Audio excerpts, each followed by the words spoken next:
So they go, oh, you admit you're crazy. Yeah, I am crazy. As in, if the whole world's insane, and then that makes somebody that's not insane crazy, fine, I'm crazy. Right. And listen, at the end of the day, it's like, there are people that will never forgive you, or they'll never look at your whole history of work. But then there are people that'll go, this motherfucker's been out there 30 fucking years.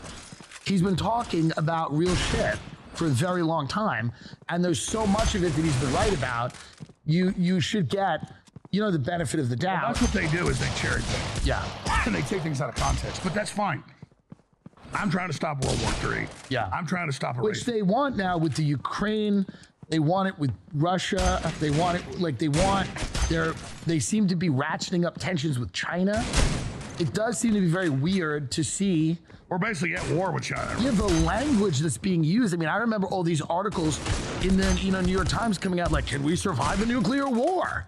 Maybe it would be good. And New York Times New York, they're running TV ads about, hey, there's a nuclear war. It's no big deal. Just tune into your local app. Right. We're not going to have an app. And I'm glad you went there. Just download the app. Because we were about to go on your show today. And I said, Dylan, can we not really talk about me? And you said, no, let's do January 6th first. But I really think Alex Jones doesn't matter. Let's move to World War III. Yeah. Because I'm not trying to direct an interview. No. I'm with you. I agree with you. Seeing what's happening right now is crazy. Because I got kids. Yes. And all the main actuaries and all the real war planners say nuclear war is becoming a probability. I don't like that. Yeah. That'll really mess up my... And they're telling people to kind of like relax and enjoy it. Like, hey, not a big deal. A couple of nukes. They call them tactical nukes. They're small. You won't even notice it. Don't worry about it. Hey, it might be a good thing. And this is terrifying if you pay attention to this. Because tax always lead to full on. Oh, for sure. And what they're doing is now when you arm the Ukraine with all NATO weapons, Russia is essentially fighting NATO. Putin, I don't think is a good guy. And there's U.S. soldiers there too, yeah. Of course. I don't support his invasion. I understand why he did it. I understand why he did it when I look at what someone like him would do. Yeah, if the U.S. On the Mexican border, the Russians had all these troops and weapons, we'd attack them. Yes. So with the real politic of the situation, you have to step back and go, it's very complicated. They had a CIA coup. They installed Zelensky.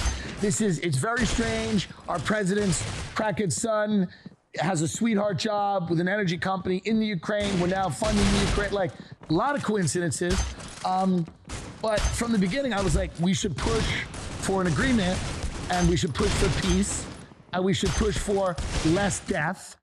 And they have said to Zelensky, don't negotiate, ratchet up tensions. We're going to give you missiles. We're going to give you all the weaponry you want. We're going to give you a crazy amount of money, even when we have tremendous problems here at home. And I don't know, and they're trying to bleed Russia dry with this war. It's the Cold War again. They want to bleed Russia dry. And Russia's a nuclear superpower, not an economic superpower, or even really maybe a military superpower, but they have more nukes than anybody else. And that's really my message to the left and the right. Everybody else. I don't want to be a partisan person. I don't want to fight with you. I just want to live. I've got children. Right. We are in a hot war with Russia, and it's escalating into nuclear war. And absolutely, it just needs to stop. Just stop the nuclear war. That's all we're asking. For the children. Absolutely, because we can talk about January 6th and them setting people up, and that's all important. Why do they want this, Alex? Why do they walk right up to nuclear war? Is it money?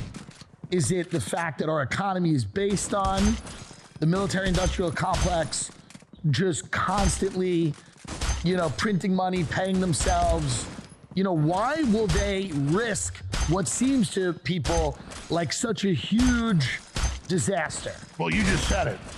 The financial system and the Ponzi scheme is coming to an end. It's coming to an end, so it can't, like Uber and all this gig economy shit is not doing it. And they're probably starting to realize that. They're like, yeah, we told people like, you used to have jobs, now you work for Postmates. Isn't it great? Isn't it the same? It's not. People are angry, and now you're kind of seeing, they're like, oh, we need to go back to our original business, war. Exactly. War has helped the state. And so it's a distraction for the vertical integration, the consolidation, the crime, all of it. That's what tyrants always do when they're in trouble is they expand a war. Except you can't do that now because of nuclear weapons. Right. And so just 6 months ago, there's that famous clip. Maybe your crew can cue it up. Like, let's see if your crew can find it. Up, boys. Well, let's cue up the clip of Biden saying 6 months ago, you can't put Abrams tanks in Ukraine. That'll lead to nuclear war up the threat escalation ladder. But then he did it. Right. And now they're training F-16 pilots. And now what are they going to do with him? He seems to be in a state of cognitive decline. I mean, I think that's emblematic. I mean, Fetterman, they love that. Fetterman can't even show up. He hasn't been seen in 5 weeks. Yes. And so now somebody else votes for him. Right. So I think that's the model. I think it's like a brain in a jar. I think he'll probably run again. They'll steal the election. He'll win again. And maybe in 100 years, no one's even seen Biden. It's just like, well, the president's Biden. They'll have some, Chuck E. Cheese animatronic thing. No, I mean, ancient times, they called it a dog king. Or Caligula, or was it Caligula, or was it one of the Roman emperors married his horse? Okay. And people said, oh, that was just insane. No, it was insulting the Senate, and he made the horse the regent or the consulate or the president of the Senate. Right. So God, it's not Caligula. I'm about to think of it. Nero? No, it was Caligula. Okay. It wasn't Nero. It was, yeah. So look up what Roman emperor made his horse the head of the Senate. He also married the horse. And the point is that this has happened over and over again. It's an insult saying, you're so pathetic, you're so ridiculous, I'm going to make the horse that. So when you've got a Fetterman that can't talk, it hasn't been seen in 5 weeks. When you got a Biden who falls down the stairs every time he walks, it's all a joke on us to demoralize us. We have to realize that's not our leader. That's a puppet. That's done to get us to accept new standards. In fact, I told your crew here on the Tim Dillon Show, found the clip. Here's Biden 6-7 months ago saying we cannot send Abrams tanks to Ukraine. The idea that we're going to send in offensive equipment and have planes and tanks and trains going in with American pilots and American crews, just understand, don't kid yourself, no matter what you all say. That's called World War III. So in the calculus, Tim Dillon, what changed in the last 6-7 months to now it's wonderful? Yeah, I mean, I guess people sat him down, or he was already sitting down, and they said, listen, we're changing our posture. You know, we're going to ratchet up these tensions. We're going to arm the Ukraine. They can maybe win this thing, and we can bleed Russia out. I'm going to change your camera shot. It's driving me crazy. Yeah. It's your crew's fault. Keep going. I agree with you. But I think that's what's happened. And propaganda works really well. We're very good at it as a country. So if people believe that it's morally right and correct to divert billions of dollars from the needs of U.S. citizens to Ukrainians, even though they are going through something horrible and tragic, if people believe that's a morally correct position, and they have certitude, and the people in power are telling them this is the right thing to do, we all know how powerful that is, because a lot of people want to do the right thing. They want to feel like they are supporting causes that are just. I'm sure the Ukraine cause is just in the sense that they don't want Russia in their country. There's old beefs with the Russians. But there's old beefs. There's so many beefs. There's so much shit going on. But the point is just being used as a proxy war. We don't really have a national security interest in that war. We have a financial interest in it. See, that's the camera shot that's a little crooked. I'm obsessing over this. See, I want things to be right, too. I agree with you. Is that camera 7? Is this January 6th? Who are these people? Oh, I got it. Okay, I'm fine. Gotcha. It's all live. See how I'm directing your crew? This is a live I'm thing. being mean to your crew? We're looking at the people here. Who are they? Do we trust them? Are they agent provocateurs? Are they sex operators from the CIA? We don't know. But like, seriously, you have a lot of courage having me on because they don't want this heard. They don't want this discussed. I'm just here like everybody else trying to figure this out. Yeah. And the issue is every analyst, every Rand Corporation, Pentagon says the path we're on, it's like a car driving towards a cliff. Yeah. We were a mile away from the cliff. Now we're a quarter mile from the cliff. And if we keep driving, we're going to drive off the Grand Canyon. And then the people in the media are writing articles going, the cliff is good. Don't fear the cliff. The cliff is actually good. So that's what I noticed about, 6 months Thelma ago. and Louise. Right. 6 months ago, there was a big change where people started saying like, no. We cannot abandon this cause. We need to do everything in our power to defeat Russia. The goal was originally peace. Now it's to defeat Russia. That's a different goal. Tactically, it's a different goal.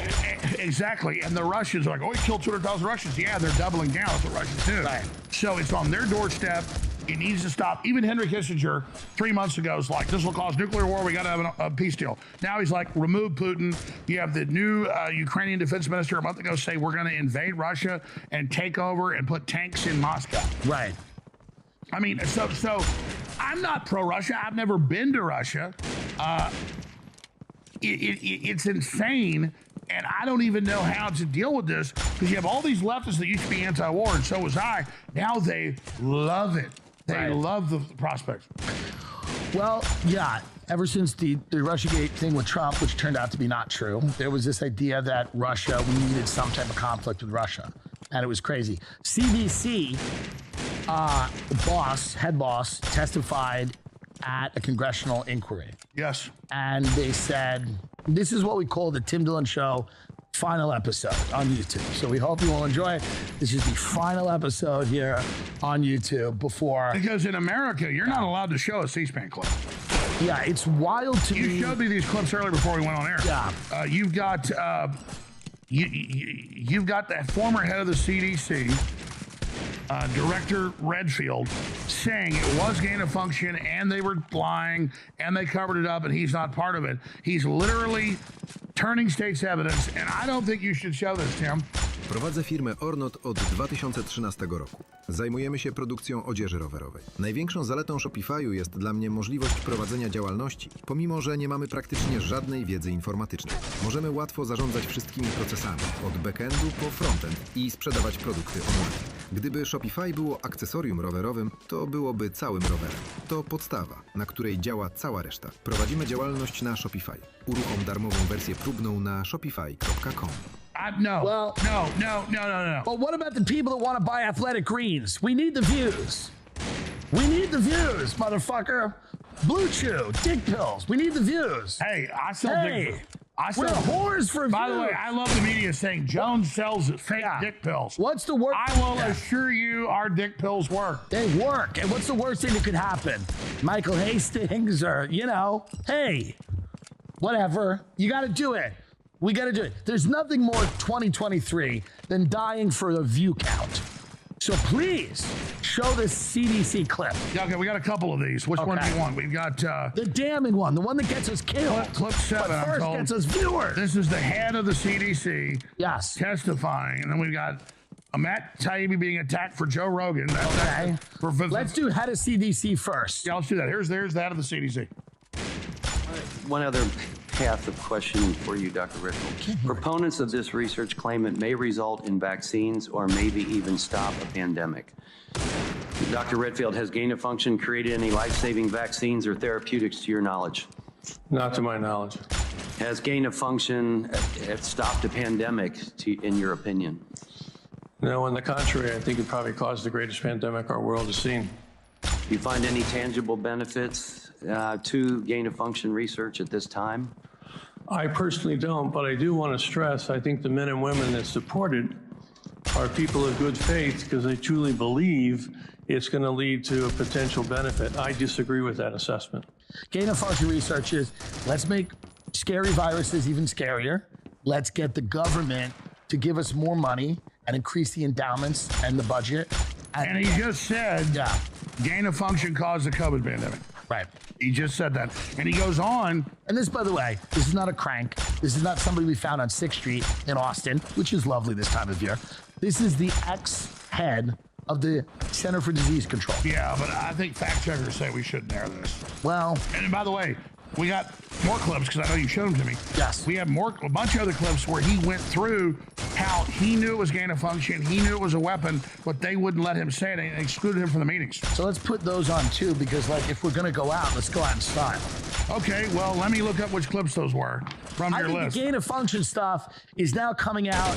I remember in the old days when you'd be kicked off social media for saying that stuff, but now it's starting to come out. And people are basically, I think, becoming more aware of the fact that this is not a naturally occurring virus. It was manipulated genetically in a lab. It was manipulated for a reason. And then it might have leaked. Someone might have leaked it. I don't know that anyone's gone that far yet, but I think it's becoming a widely established belief that this idea that it was a bat, that, you know, somebody ate a bat in the soup. No. It's not Hold real. on. It was a bat. Fauci's God. Let's play the evil C-SPAN clip of a man that needs to be arrested. The former head of That's CDC. Who does he think he is? He's a shut up. Let's play clip 2. Dr. Robert Redfield testifies on 3 unusual events in the Wuhan lab in September 2019 before they released it. Listen to this bad person. Here it is. I will say, if you go back and look, it's declassified now, and I'm sure you all have your classified briefings, but the declassified information now, in September of 2019, 3 things happened in that lab. One is they deleted the sequences. It was highly irregular. So researchers don't usually like to do that. Second thing they did was they changed the command and control of the lab from the civilian control to the military control. Highly unusual. I've been involved in dual-use labs when I was in the military. And the third things they did, which I think is really telling, is they let a contractor redo the ventilation system in that laboratory. So I think clearly there was strong evidence that there was a significant event that happened in that laboratory in September. It's now been declassified. You can read it. I'm sure there's more classified information around.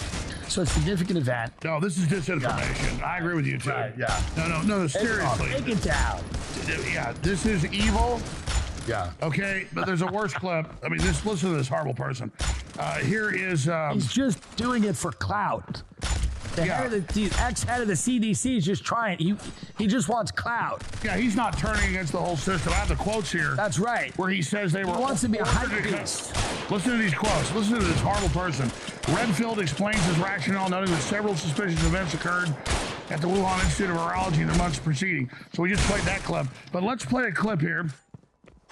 Let's play the clip here of clip 6. MTG talks to former CDC Director Robert Redfield, reveals COVID-19 virus was likely created by gain-of-function research, which he admits was going on, which Fauci says it wasn't, even though in the files he calls it gain-of-function, which is illegal, by the way. It's a death penalty. Yeah. Here it is.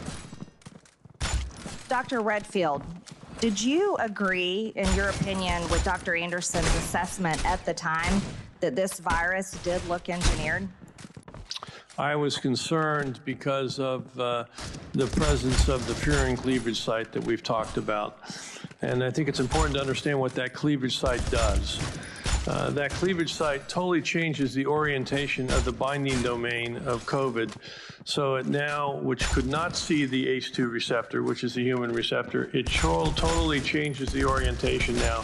So it has high affinity for a human receptor. So that furin cleavage site bothered me. It didn't seem that it belonged there. And then when you look at the sequences that it used, and it's beyond the committee, but I know many of you have looked into it, the sequences that they used in those 12 nucleotides for arginine were the arginine sequences, nucleotide triplet, that coded for the human arginine.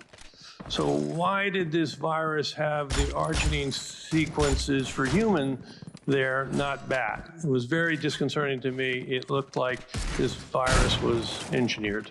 Was this what you're observing and speaking of? Is this something that would be in line with gain-of-function research? This is the best I've ever seen her look and really present it. Usually she goes a little wild, but this she actually seems like on target. You know, she can get a little nuts, but this seems like she got the glasses. She's like, okay, she's in the zone. Yeah, it's a problem. We cooked it up.